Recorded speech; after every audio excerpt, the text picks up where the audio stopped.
Kim bu sevgi şeydası, kimi sevgi yakyandır, kimi özgülün sonları başka güle bakyandır. Özgü güllere bakıp anlatma sevgini, yarın gönlünü yıkıp ağlatmalıyım kıyıları.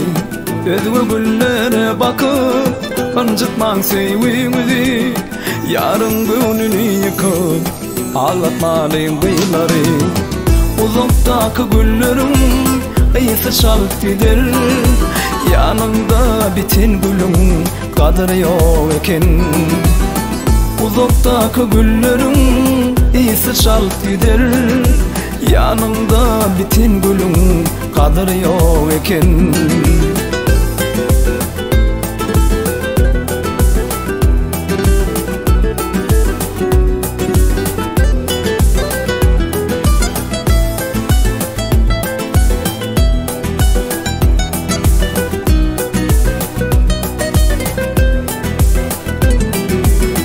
Uzaktan silap bakma, yakından bir göz bilen, şeyle umudan bolayıp gül görünür gözüne.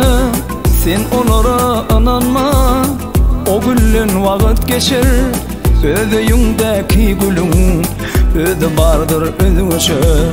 Sen onlara inanma, o gülün vakit geçer, özündeki gülün özü vardır özü öşer.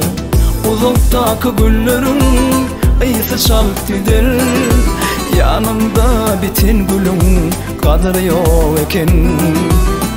Uzaktaki güllerim iyisi çalıp gider, yanımda bitin gülüm kadri yok eken.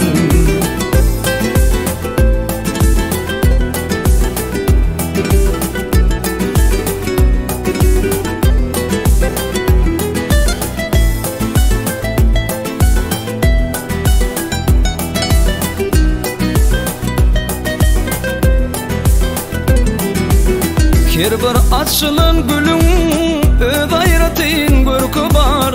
Bağvani onu söyse güller asla solmaya.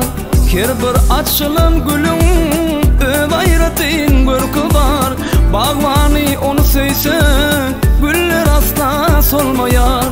Güle karasan güldür, mehrin şoysan güldür, mıdama gülüp durur öyündeki öğüten gül. Güllerin seysen güldür, suyup kalasan güldür. Kışta solar özgü gül, solmacak bir ter güldür.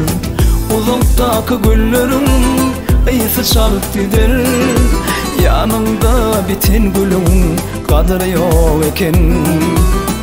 Uzaktaki güllerin iyisi çalıp gider, yanımda bitin gülün kadri yok eken. Yanımda bitin gülün kadri yok eken.